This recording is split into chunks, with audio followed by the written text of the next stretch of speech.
The way we lead impacts the way people live. This world needs truly human leadership. I'm Brent Stewart, your host. Thanks for listening. This podcast is an outreach of Barry-Wehmiller. You can connect with us on Facebook, LinkedIn, Instagram, and Twitter at Barry-Wehmiller, and find our podcasts, articles, and videos at trulyhumanleadership.com. You're listening to a Truly Human Leadership podcast refresher, where we reshare insight from podcast episodes from the past. This episode of the podcast, we're going to feature a special interview with two very special people to our organization. One is author Simon Sinek, and the other is Harvard Business School professor Amy Cuddy. It's a conversation that our CEO, Bob Chapman, had with both of them on a visit they took to one of our facilities in Wisconsin. And on that trip was our Director of Outreach Programs, Matt Wyatt.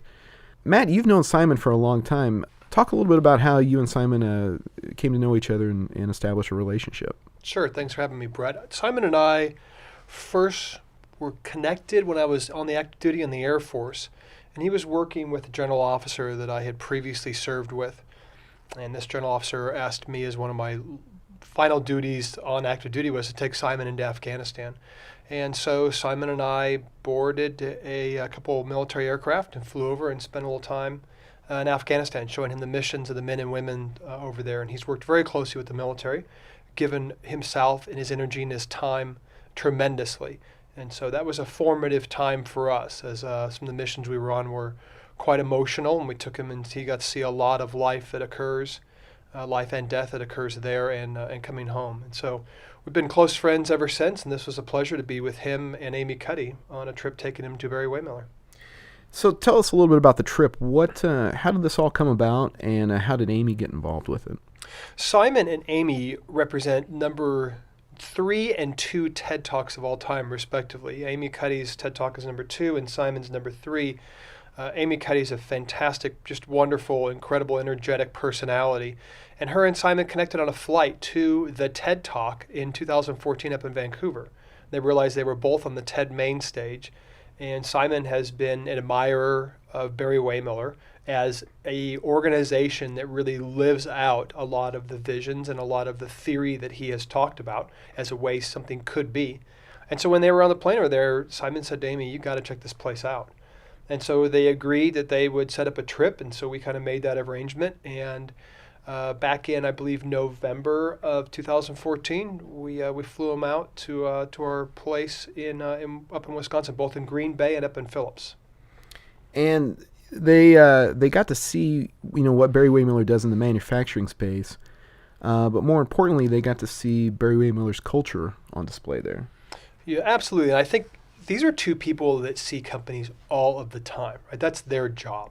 They go in, especially Amy Cuddy, who's teaching in Harvard Business School. And so they're constantly using the case study method. Let's talk about a theory, let's talk about some ideas, then let's show how it really works as an example in the real world. And so they see a lot of companies. And so one of the comments that Amy made was about culture, right? Culture is not ping pong tables and beanbag chairs and brightly colored walls. It's really how you choose to treat one another at work. And so for them to be able to have the opportunity, sure, the manufacturing stuff, it's fascinating, some of the things that we do and how our equipment makes life possible for so many things that we just see and do every day. But for them to get an opportunity to speak directly to the people, that was where I think the difference is. And that's really where you see culture. Yeah, and they had just some amazing reactions to what they saw. I think one of the powerful ones that I was able to sit down and witness was just a group of thoughtful people that were pulled aside to a conference room, and Amy and Simon and our CEO was not present. We just had a quick conversation. We just was open-ended, talking about how do you like your work here? What do you see in the culture? And one of the items they got to, of course, was, okay, well, what about the folks that don't get it? Like, what about the folks that aren't doing what they're supposed to do, right? Because we as problem solvers, I think we tend to go into places and people and organizations, and we're looking for what's not right. And I think that's where Bob and a lot of great leaders are so good, because they focus on what's going great, let's keep doing more of that, and let's hold that up. But Amy and Simon, they asked the question about what happens when someone doesn't get it? What if I'm someone doing wrong? And routinely, after happens like 10, 15 minutes, the group that was there kept coming back and saying, oh, well, we try and talk to them. We figure out what kind of help do they need. And you could tell they were trying to go down the road of, when do you finally let someone go? When do you give someone their walking papers, fire them, whatever language you want to use? When does that happen? And it took the question about 4 or 5 times, everybody talking about, well, of course, well, then we get them help. Well, why did they do this? Or what was the issue that they needed with this? And at the same time, look, I'm not trying to force culture on someone. If you don't want to be a big cheerleader for that, that's fine. And then they finally got into it. What if they're stealing? Okay, well then, what help do they need? Why did they steal? And this was, I think, very surprising for both Amy and Simon. And you can play some of their audio and how they responded to this. But finally, the group there said, okay, well, yes, if we've tried all these things, then sure, it's obvious that a parting of the ways is best for everyone. But before they got to it, it was really encouraging to see how many times they just responded back, well, why would they do that? And how can we help? Yeah, it's funny because Simon has said before, that Barry-Wehmiller is not like a family. Barry-Wehmiller is a family. And so how do you treat a member of your family when something's wrong, when they're not doing something right, or when they need some instruction? How do you treat them? You don't cut that person out. I mean, there may be a point where you have to do something that drastic. It comes at a very, very far into the road. Yeah, and people, when we have this talk, and as we give speeches around the country, we have this discussion, someone will say, well, you can't treat them like family because they're not family. And I love the response that I think Bob and other leaders have given. They talk about it and they say, well, what about someone that adopts? Do they love that adopted child any less than someone that natural birth of that child? There's a genetic link there. And so is it really that foreign to decide when I go to work, especially if I'm a leader and I have people under my span of care, that I'm responsible for their well-being? Is it that out of the norm to say I want to treat them like family? And it doesn't mean they get everything they want. Like I have young boys and they don't get everything they want, or they run my wife and I out of the house. Sometimes it's tough love. Sometimes there are difficult conversations, but there's never a lack of respect or a lack of, I want to coach and I want to help and I want to set the right environment for you to live up to your potential and beyond. I mean, I think Simon and Amy saw both of those aspects when they came to our facility. Yeah. Well, now let's go to a very interesting conversation about culture and about leadership with CEO Bob Chapman, Simon Sinek, and Amy Cuddy. So when I met you, I told you about this company. Yes. So within 5 minutes of meeting you. So I don't think no one can properly explain the experience of visiting here. So tell us a little bit about what you actually experienced versus what I told you. Well, I didn't believe you completely. I mean, I thought maybe you were embellishing. So I thought, I've seen so many companies, I've seen so many organizations and so many people doing so many jobs, and I never thought, as you said, that this sort of existed outside of my head. So yeah, it's really hard. I mean,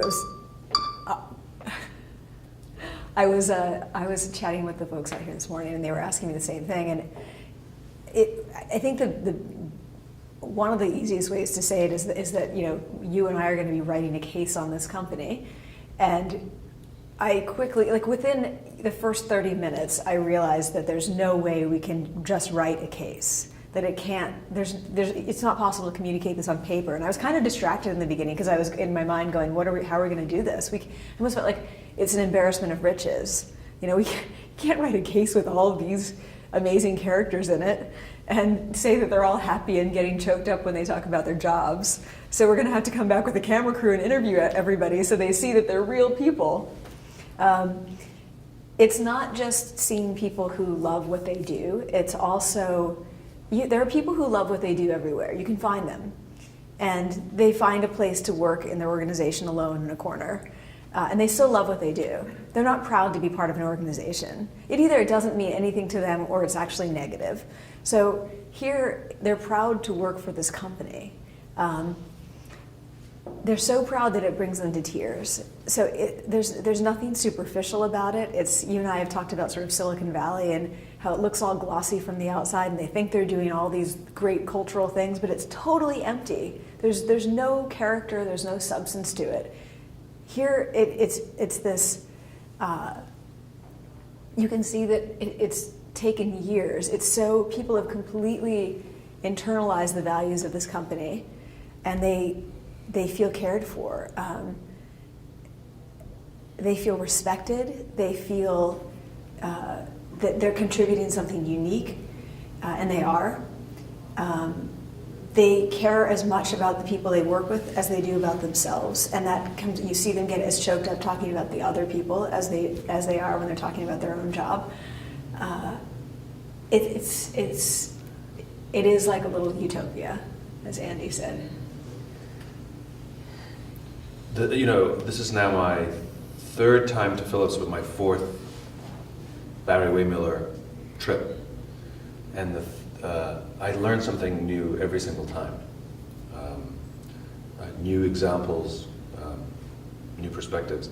The one thing that I was really struck by this time was the patience, the overwhelming patience that they have for each other and for the company. There are good companies and there are good executives who want to try and do the right thing for their people. And there's this institutionalized impatience where the employees are looking at their watches and say, we're not happy yet, and what I found astounding is, when you ask people, how long did this take, or how long did it take you to sort of convert, to buy into this company truly did value its people? And people gave us answers like 2 years, 3 years, 4 years. And that was fine. These aren't 3-month conversions. Right.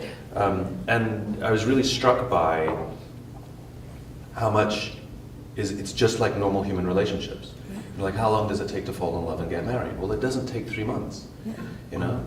It takes time. It can take many months or a couple of years.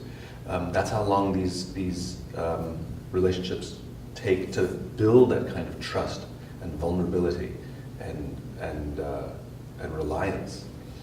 I was really struck by that, and I was also struck by the patience people have for each other and the company when mistakes are made.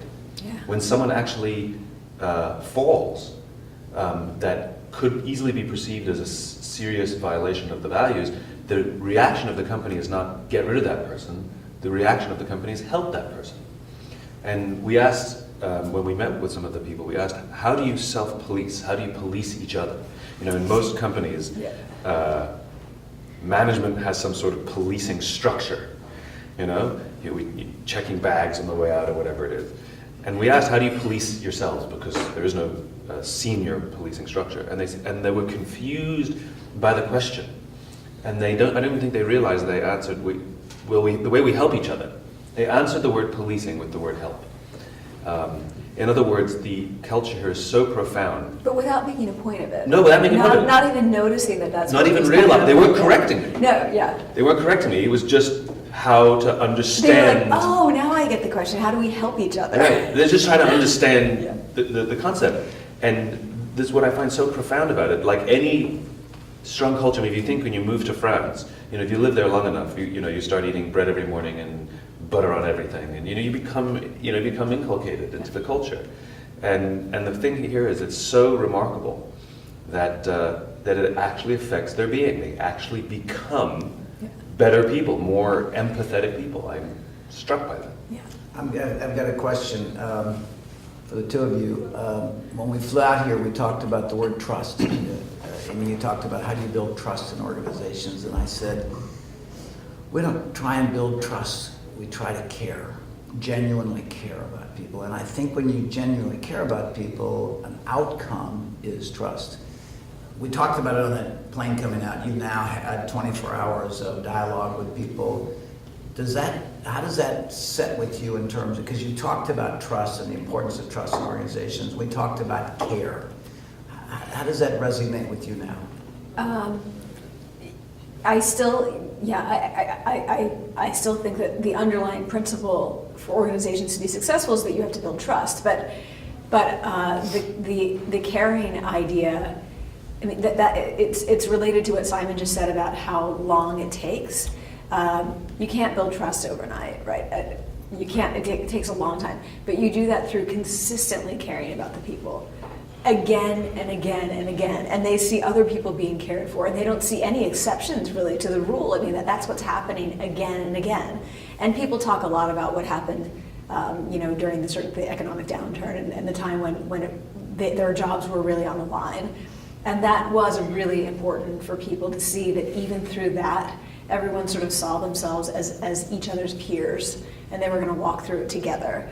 That was a really kind of miraculous moment of demonstrating caring and selflessness. So,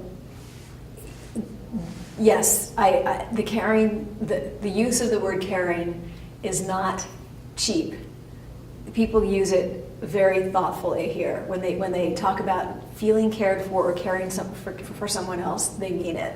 So I absolutely believe that is what led to the establishment of trust. But back to what you're saying again about how long it takes. We are in this world where people think that you go in and you turn something over overnight. That you have some acquisitions, and of course people will assimilate to the dominant culture.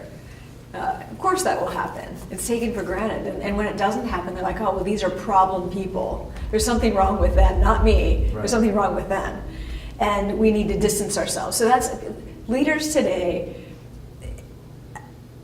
as individuals and corporations, feel that if it's not going well, it's their fault. Right. It's the other person's fault. It's not their responsibility, which is just so backwards. But it's the idea that I'm excellent and everyone should be following me. Because I'm a leader, I have to be. Completely. I have to be different from all of you, people who don't understand it. That's not at all the attitude here. The attitude is change can take a long time, and we're gonna be patient. You cannot buy in. You can never buy in, and we're still gonna keep loving you. It's really remarkable. We live in this world of instant gratification and giving up very quickly, and that being seen as decisive. Like giving up quickly is seen as decisive. It's such a mistake. And really, in reality, having the patience to do this slowly allows you to grow something that's got such deep roots. I mean, the root system here is so deep. It is like an aspen grove. Yeah. All of those aspen trees are connected through the root system, right? They're one organism. And that's what you get here, but you can't grow an aspen grove in 2 months. It takes a long time. The objective of this visit was for you to come out and get a sense for a teaching tool, a Harvard case study, so that and our hope was that we could find a way to create a teaching tool to create truly human organizations. You've said it's hard to write in words what you experience, so it almost needs to be video. What do you want a student, whatever medium you use, what do you want as a teacher, a professor at Harvard, what do you want now to a student to capture from whatever medium you use from this case study? What do you want them to capture? The first thing, and this is me as a person, not necessarily as a professor at a business school, is for them to see the people who work for them as human.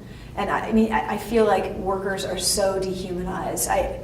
I've said to you, I often say to people, everyone is somebody's child, and you say the same thing, like everybody is somebody's child. Like somebody loves that person more than anything or anyone in the world.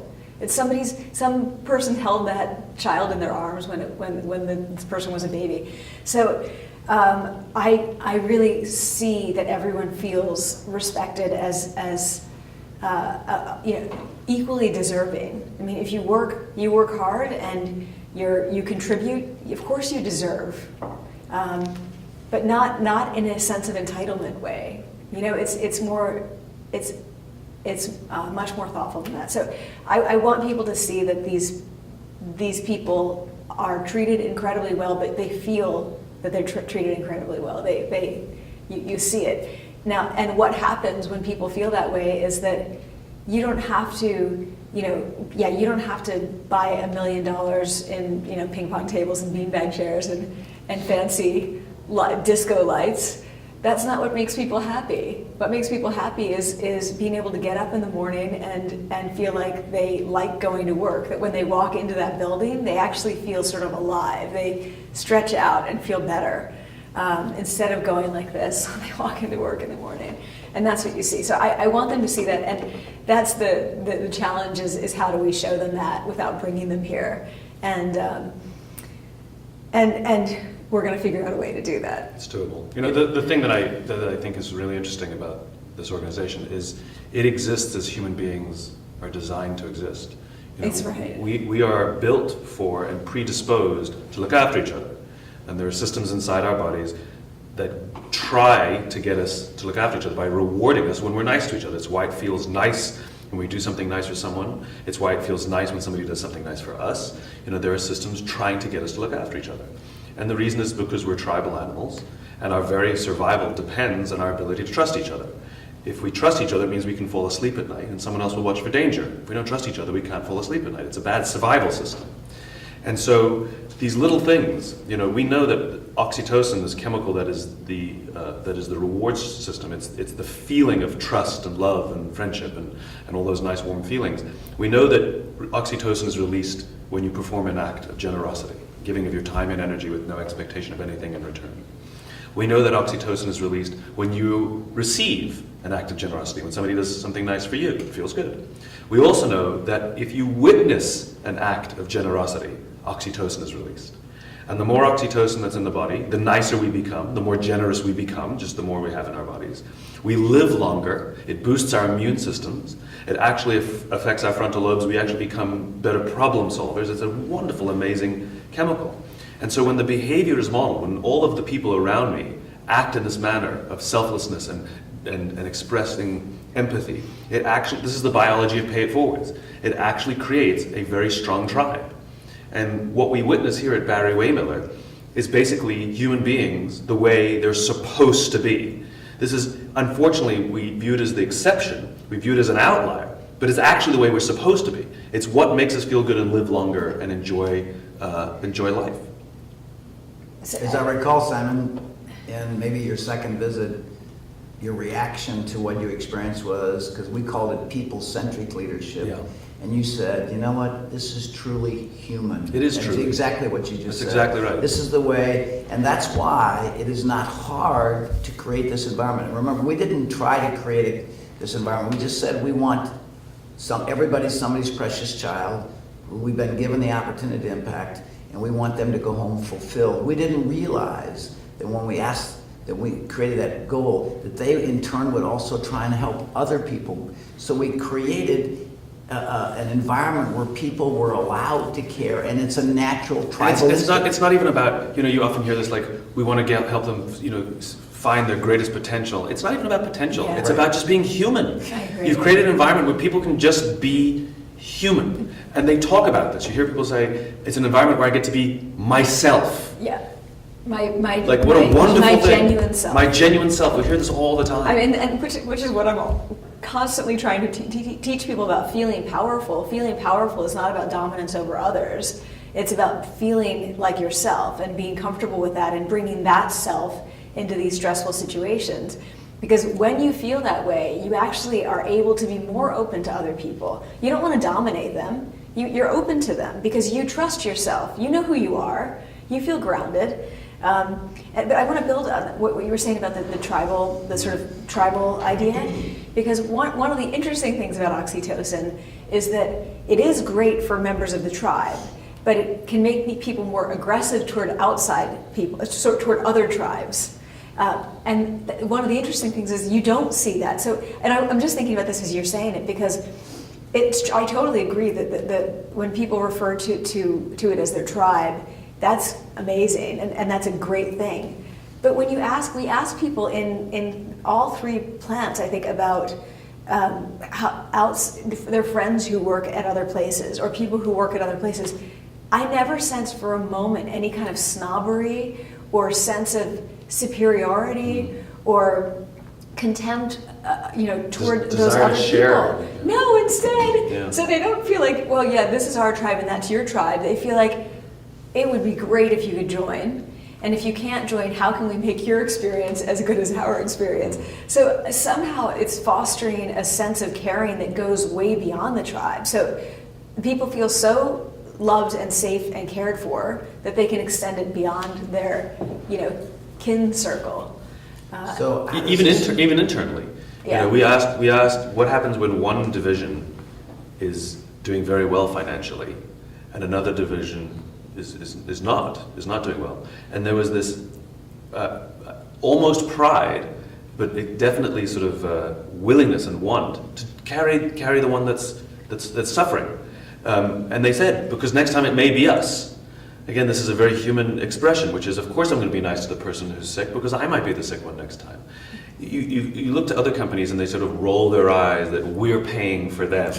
And we don't get to be excellent because there's, we're wasting resources on them. Yeah. So instead of this talking about, riding on coattails, it was the opposite. It was more like, get on our back. We're happy to carry you. I just was remarkable. Yeah, there's So no from each of eyeballing your perspectives, as we wrap this up because of the schedule to get, what hope does this create in you from your perspective? What hope does this create in you? Well, I mean, for me, I've been sane for a long time, and I think all of the psychological science supports this, that there are sort of three human social motives. I mean, one is that people want to feel a sense of agency, so they want to be doing something well, feeling like they're creating something. Another is that they want to feel valued for that. That doesn't mean that they have to be told they're the best. They just want somebody to say, I like, what you're doing is important, and I value that you're here doing it.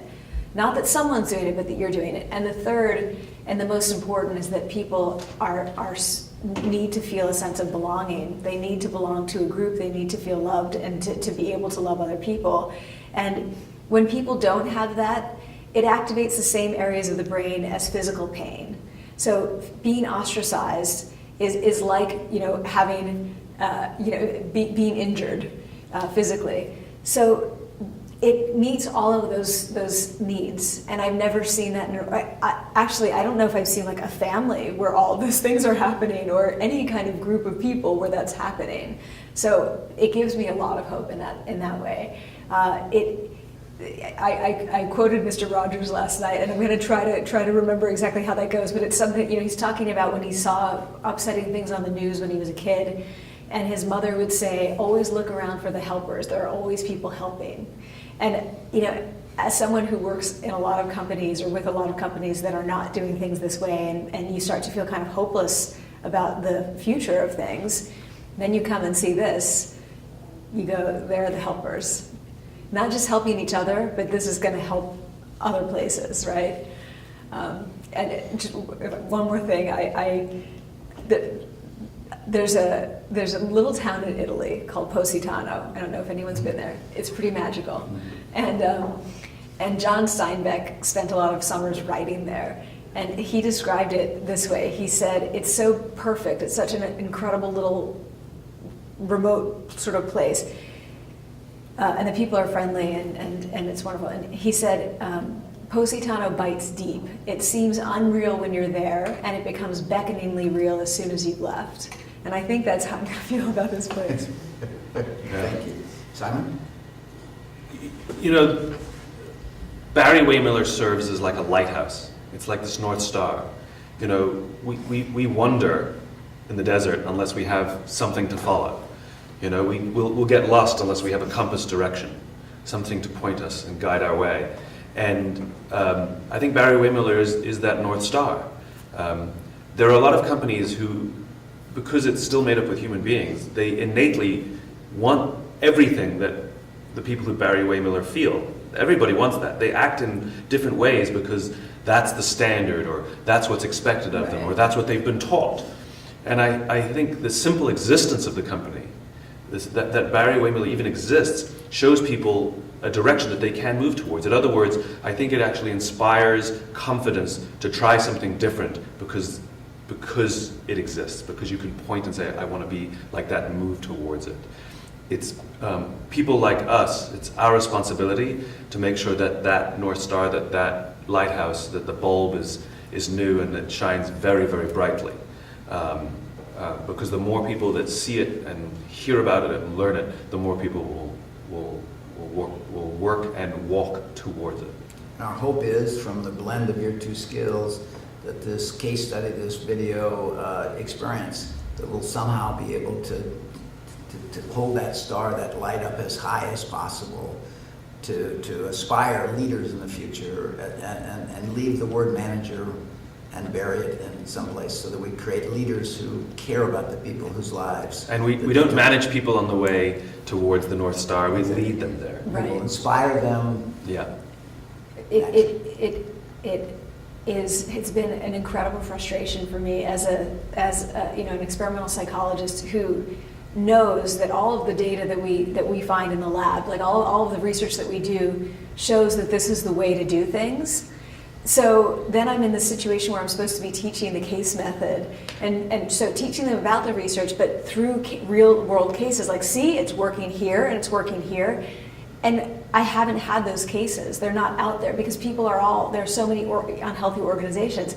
So I was getting to the point where I was going to have to write what we call a toy case, where you kind of make it up, right? It's this fictional. If you put all these psychological principles together, you would have a place like this. Selling widgets. It doesn't actually exist, but yeah, exactly, selling widgets. But it could. Now we actually have this real case. So we have to figure out how to convince everyone else. How to share it with the world. How to share it with the world, yeah. To hold that star up. Yeah, be ready. Thank you, too, We're coming in and for mass to sharing. visit. Thank you, Bob. Thank you.